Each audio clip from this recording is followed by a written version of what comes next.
if you have been in church for more than once, at least you have heard about these names and you'll be able to relate.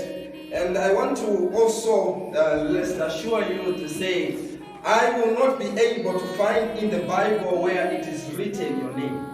All right. To me, the Bible was not written for you, but it was not written to you, but it was written for your salvation. What do we say? That's why in the Bible will tell us what we need to do, but how we approach those situations of life, it will not exactly tell you, because what you are passing through today is not what they were really passing through at that time. All right. There was no internet, there was no WhatsApp, there was no Instagram in their times, but at least in whatever they were passing through, there is something similar to what we are going through. Hence today I want to teach you something. When I say, actually the title of our sermon today is I am coming out. What did I say? You are coming out. I am coming out. You are coming out. Right. So I want everyone to own this one. I am coming out. I am coming out. Theme. I am coming out. Now I want you to say it like you mean it. Theme. You guys are not serious. Theme. I am coming out is what we are looking out. And Right. the question is, what are you coming out from? You are coming out, but what is the situation you're going to come out from? And once you come out, where are you going? You know, many times we want to tell God, God, I've got problems, I've got situations, there are these issues that I'm in. I want to come out, but God is asking you, what is your situation and where do you want to go? I am coming out. There are things that are pressing on my life. I want to come out. There are issues of life that we face in our day-to-day life. We need to come out. But what are you in? I am coming out. I would want us to turn our Bibles to the book of Psalms. Psalms chapter 42. Verse 3, the Bible reads, if you are there, say amen. Not everyone say amen. Chapter 42, verse 3. And the Bible says, my tears have been my food, day and what? While they continually say to me, where is your God? My tears have been my food day and night, while they ask me, where is your God? Where is your God? This is a question that we usually ask ourselves. Where is my God when I'm passing through life situations? But this writer says, my tears are coming down off my eyes, and now they have become my food. The only time when a person is found in such a situation is when they are sobbing. They are not crying out loud. They are not shouting to anyone, but they are in total sorrow that there is no one they can turn to. And the only thing they can do is mourn silently until the tears become their food. The tears can no longer stop falling. Day and night, something is coming out, and now the only thing you can do is eat your own tears. Because words cannot leave your mouth. You cannot turn to anyone. There's no one who can hearken to what you are crying. Is it about school fees?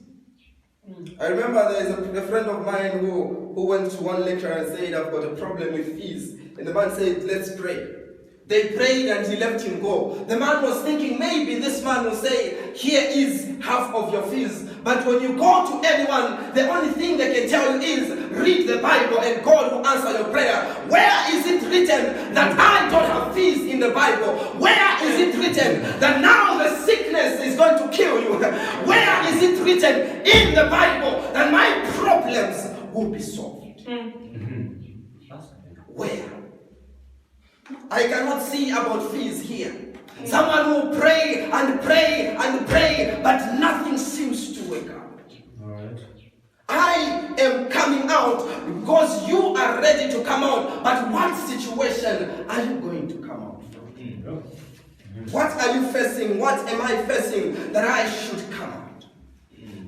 The general life problems are sicknesses, death, relationship problems. We have talked about love languages, and someone is saying, okay, maybe mine is not there. I want to tell you to say it might be found somewhere around there, but it might be a problem because you have tried out a relationship with one person and they have dumped you. You have gone to another one, they cheat on you again. You try another one and it seems unserious. You try this one, he doesn't know your love language. I am coming out from what? Alright. Hey.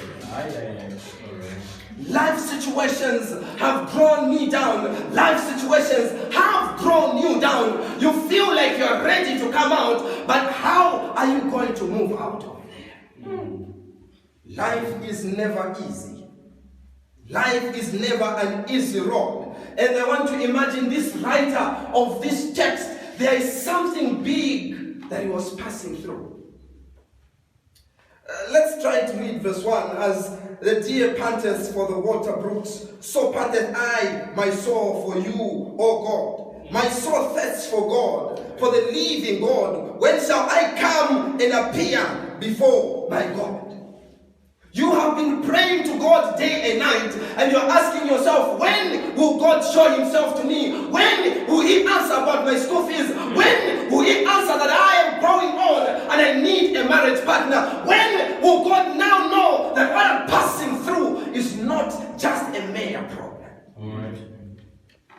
When will God reach at my point of need? Maybe God has forgotten about me. Maybe God doesn't know that I'm praying. Maybe I should try witch doctors. Maybe I should try other people. Maybe other churches have got better pastors who know how to pray and things happen. Yeah. Why does God seem to be so silent about my situation? Why does God seem not to care about what I'm passing through? I love one of my mentors who says, when a fire is burning and someone is stuck and sleeping in the fire, when you are outside of the fire and you are seeing him dying in the fire, you don't go there and say, my brother, there's fire. When there is fire, there is fire. And the way you speak should show that there is fire. I want to believe we are in our worldly fires here. We are burning where we are. Yes, I am not going to keep quiet. I will tell you, it's your time to come out. All right. I will not just be speaking as the usual way. It's time to come out. All right. Coming out. I know you are still wondering, what am I going to come out from? I want to tell you, children of God, that in our day-to-day lives, there are things that we pass through. And many of the times, we feel like they are demonic orchestrated. There are life situations that we pass through and we feel the devil is at the back of the core of the problem. But can I tell someone to say, sometimes what you are passing through might have been orchestrated by God himself. Because you think you want to come out of what you are thinking about right now, when God has seen something that you need to move out, so that what you see right now will just be but a mere issue. You feel like maybe what you need right now to come out of is a relational problem, when the real thing you need to come out is you to fix your relationship with God. There are times we feel like maybe it's about school fees. I have been in Bugema for 4 or 5 years and I'm not graduating, and you feel you're not graduating is a major problem, when God has seen a bigger problem than you not graduating. Maybe there's something that he wants you to first come out, then you can come out of Bugema. There is a problem that is seen in your life that he wants to clear first before he moves you out. God will never bless you where your character cannot keep you. God will not give you a husband if you not be able to keep one. God will never give you a job when that job will move you away from his presence. You are ready to come out, but what is the major issue you need to move out from? God is trying by all means to work in our lives so that we might realize that there are bigger plans that He has for us. And as you are thinking about coming out, when we read verse 7, it reminds me of a very good friend of mine. Psalms chapter 43, verse 7. Deep calls unto deep, the noise of your waters. All your waters and billows have gone over me. Does it sound familiar to someone who is in such a situation? He says, deep calls to deep. This problem has gone so deeper that I am dying. Until I was about to die, then God sent help so that I might be delivered. I've got a friend, a best friend of mine called Jonah. Jonah is swallowed by a fish. And after the fish swallows him, it goes and spits him on the other side. What happened for Jonah to be swallowed? Let me just take you a bit into the story of Jonah. Jonah is a preacher. And God has chosen Jonah to go and preach for him in a certain country or a certain place called Nineveh. And when the message reaches Jonah, God tells him, go to preach in Nineveh. But there is a problem between Jonah and the Ninevites. So Jonah decides it's better I go to Tarshish than go to Nineveh, because the Ninevites were enemies to the Jews. Can I just preach just there? There are times we choose to go opposite the direction of God because we feel we'll make the church happy. I have a friend of mine who was impregnated by a certain guy, and I found her seated mourning, and I asked her what's happening. She said, I am pregnant, and this guy has refused the pregnancy. And she's asking me, what should I do now? Maybe the best thing I can do is to abort. I want to tell you, child of God, there are many times that we would rather stand right with the church and stand wrong with the laws of God. She's asking if she can go against God and stand right with the people. Jonah wanted to stand right with the community. He says, those are our enemies. How will my people look at me when I go to preach to them? They'll say I am not a relevant preacher for them. So Jonah follows like any of us who would rather sin against God than sinning against the church, who would rather go against the laws, the direct laws of God, than doing what people will not be happy with. Many times we choose to do what pleases us and we forget what pleases God. So Jonah is on his journey to Tarshish. And something happens on the way. There are waves that start hitting their boat, and Jonah is sleeping. They wake him up. Jonah, come, we pray to our gods. It's like gods are angry with us. And when Jonah comes out, he says, I am the reason. I am the reason why there is this problem. So Jonah is thrown overboard into the water. I want to tell you, many times when there is an issue, friends will throw you overboard. All the people who were around that girl left her alone. Now she's pregnant. Even the one she was with to make the pregnancy is running away. All her friends are no longer with her. No one wants to be connected to you. No one wants to be associated with you. Because now they are calling you by your problem. She is an adulterer. She is now pregnant. Look at her. She has sinned. She is a thief. She is a backbiter. She is a bad person. She is all this and that. Those are the names that they are calling you. Everyone has run away from you. And what do? They throw you into the water. They throw you into the soup for you to make your own decisions alone. I want to tell you, children of God, whenever you go against the rules of God, you start working against Him. And no one can ever work against God. Imagine. Everyone recorded in history who tried to do things away from God, they have found themselves in issues. And Jonah is one of them. The Bible tells me, when we read chapter 2, going down, many times we feel like when Jonah was thrown into the water, the fish was ready to swallow him and take him to the other side. That's not the story Jonah is telling us. Let's just find out. Someone to comment for us. Jonah chapter 2. The book of Jonah, chapter number 2. Can anyone read for us from verse 3 going down? For you cast me into the deep, into the heart of the seas, and the floods surrounded me. All your billows and your waves passed over me. Yeah. Continue. Yeah. Then I say, I have been cast out of your sight, yet I will look again toward your holy temple. The waters surrounded me, even to my soul. The deep closed around me, weeds were wrapped around my head. I went down to the moorings of the mountains. The earth with its bars closed behind me forever. Yet you have brought up my life from the pit, O Lord, my God. Thank you very much. Just there.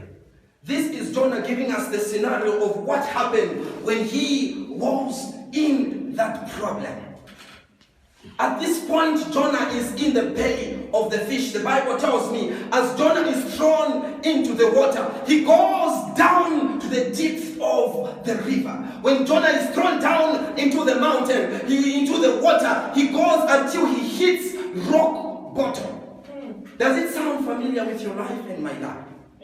At one point you went against God. At one point you went and did what you thought was right until you hit rock bottom. Maybe you entered into drugs until you became all possessed by drugs and you failed to move out of it. Maybe you went into adultery until you failed to come out of it on your own. Maybe you went into any other situation and you feel now there is no one who can help you.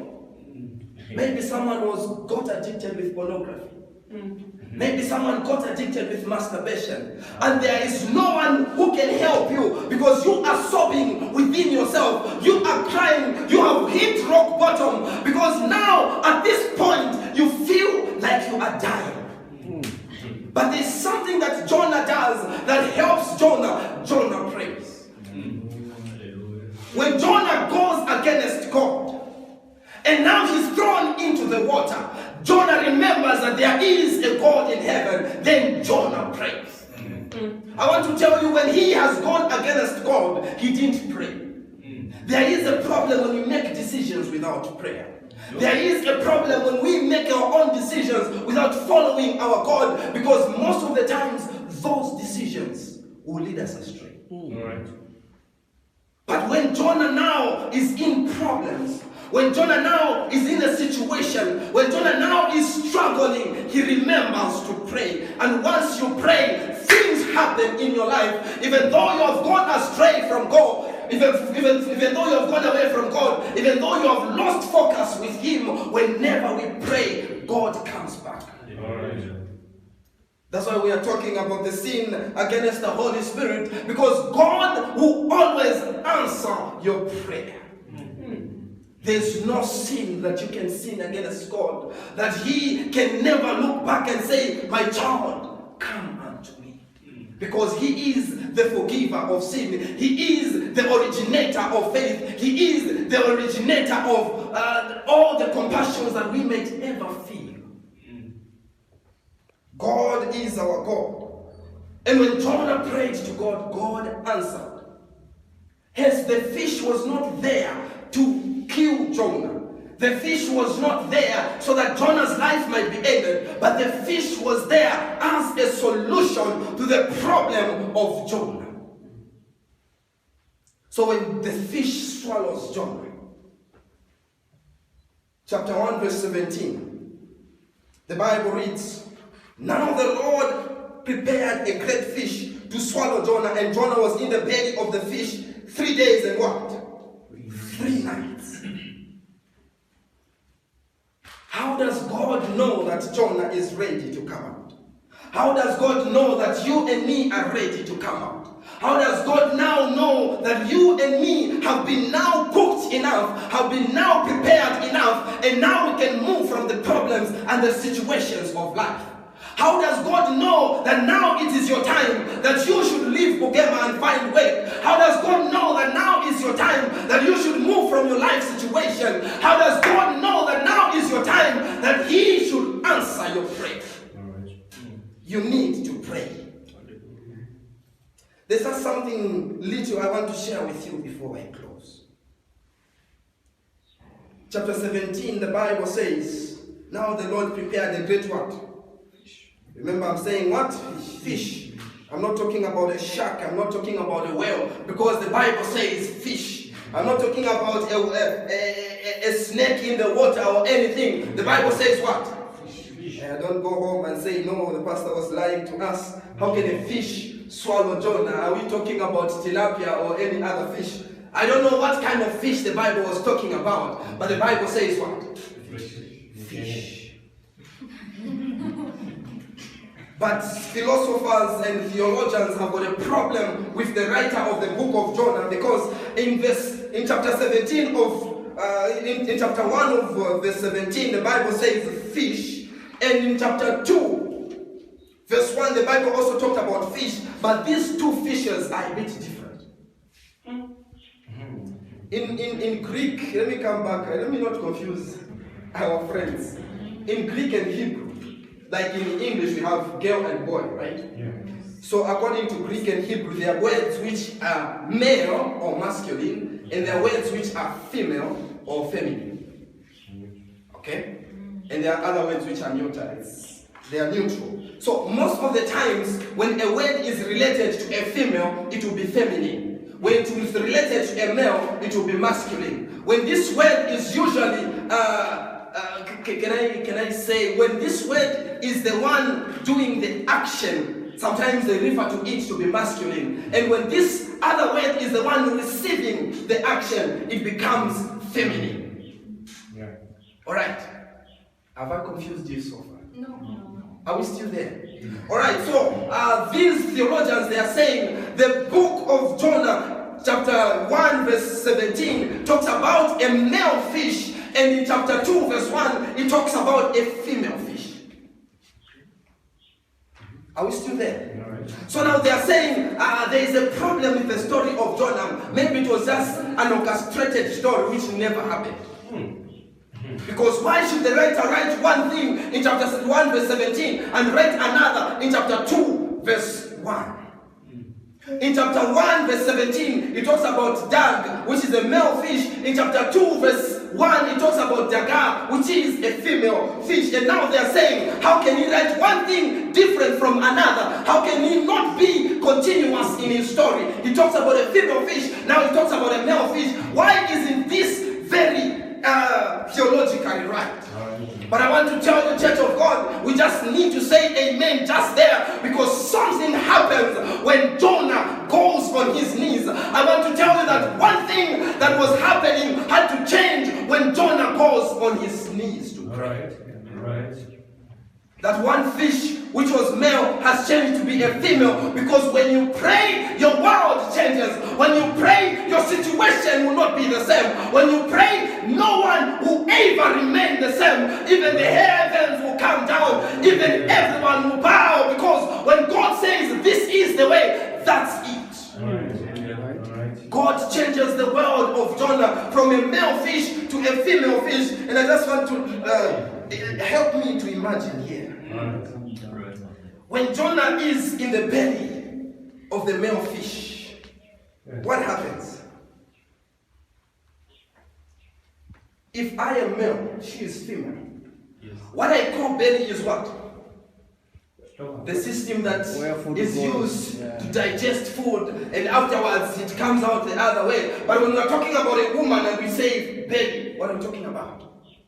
We're talking about probably a womb, that's where a child will be, and that womb will nurture this child. That womb will make sure that this child matures until by the time it comes out, it is a strong being that is able to face the world. So can you imagine with me, when Jonah is in the male fish, he's supposed to be drawn down, digested, and move the other side. But when Jonah prays, when Jonah calls to God, when Jonah says a prayer to his father, his world changes. what was supposed to kill him now is bringing life. All right. All right. Jonah has prayed to his God, and his God has answered his prayer, and he has shown him to say, my son, I am there with you. What you think is about to kill you right now, when you pray to God, it will be your salvation. What you think will bring problems, it will be the one which will be a blessing. Whatever situation you are in, my sister, my brother, when you pray to your God, that's something that was supposed to kill you. It is the same thing that will bring life to you. Moses can tell you the same river where they were throwing children to die, is the same river where Moses found life. That's how God works in our lives. All right. So how does God know that Jonah is ready to come out? Jonah is in a moment of prayer. Jonah now realizes that I need to pray to my God. Jonah realizes that now is the time that I can talk to him. Verse 9 of Jonah chapter 2 says, but I will sacrifice to you with the voice of thanksgiving. I will pay what I have vowed. Salvation is of the Lord. Jonah is saying thanksgiving to God. Jonah is saying, thank you, Lord, and I will sacrifice to you. Jonah is in a moment of prayer, but I've got a problem with Jonah. When you read verse 10, the Bible says, so the Lord spoke to the fish, and the fish vomited who? Jonah onto what? Dry ground. How does Jonah praise God before he comes out of his life situation? How does Jonah start saying, thank you, Lord, I will sacrifice to you, hallelujah, you are a God who blesses us, you are a God who protects us, you are a God this and that, when he's still in the problem, when he's still in the belly, before he comes out, Jonah praises. All right. All right. Oh, I'm looking for a Jonah in the church of God today. A Jonah who will be ready to praise God when you're still in the problem.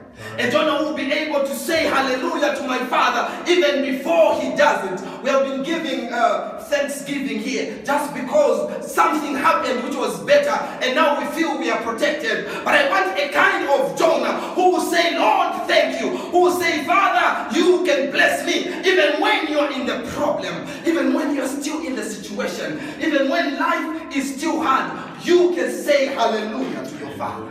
That's the kind of Jonah God is looking at. That's the kind of Jonah who is ready to come out. God is able to see through Jonah and see that Jonah is ready to come out because Jonah was in a moment of prayer. And Jonah has persisted in his praise. Jonah can praise God anyhow. Even though life is hard, Jonah praises God. Even though things don't happen accordingly, Jonah is praising his Father. God is waiting for you to pray. God is waiting for you to praise him. And once that has happened, he knows that this one child of mine is ready to come out.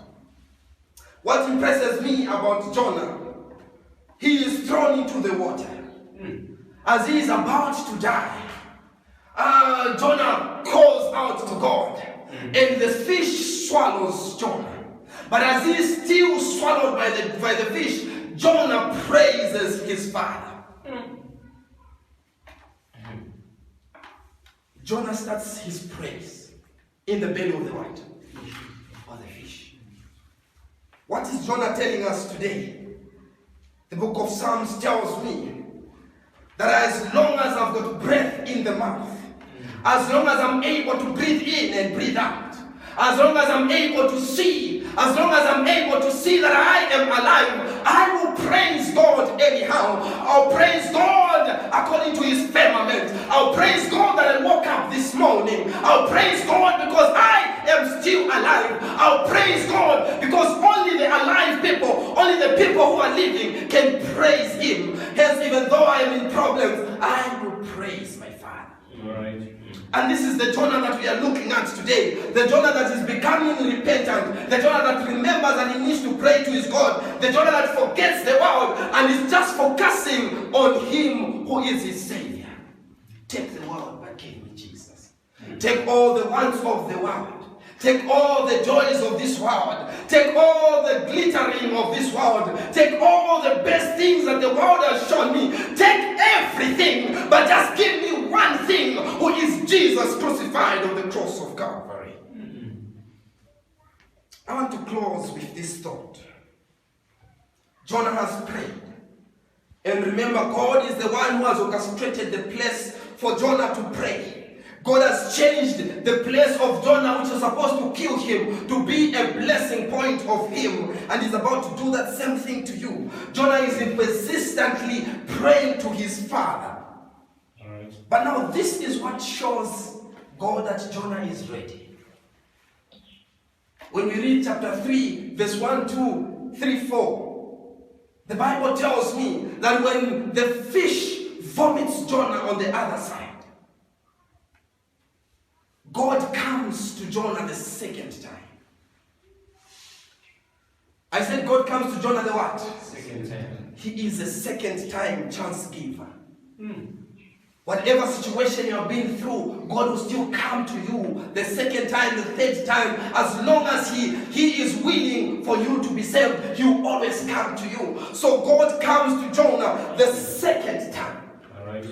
And when God comes to Jonah the second time, this is what God tells Jonah. He looks at this Jonah. He's asking, is this Jonah repentant now? Is this Jonah ready to do what I want him to do? Is this Jonah a repentant Jonah who is now ready to follow through with what I told him to do? And when God comes to Jonah and tells him, Jonah, I want you to go and preach to the Ninevites. Jonah is willing. And what shows me that Jonah is willing, where he was going from the shores to the city of Nineveh, it was a 3 days journey, but Jonah reaches there in 1 day. Because now Jonah is ready, he's enthusiastic. Jonah now is feeling the power to do the work of God. Jonah now is willing. He knows that this is not a God you can talk with. This is not a God we can play around with. He knows that this is a God who can take away, but this is a God that can give. This is the God that can answer prayer, and He can be willing not to answer your prayer until you change your situation. All right. And at this point, Jonah has understood what he needs to do. I don't know what Jonah did. I want to believe there were no borders at that time.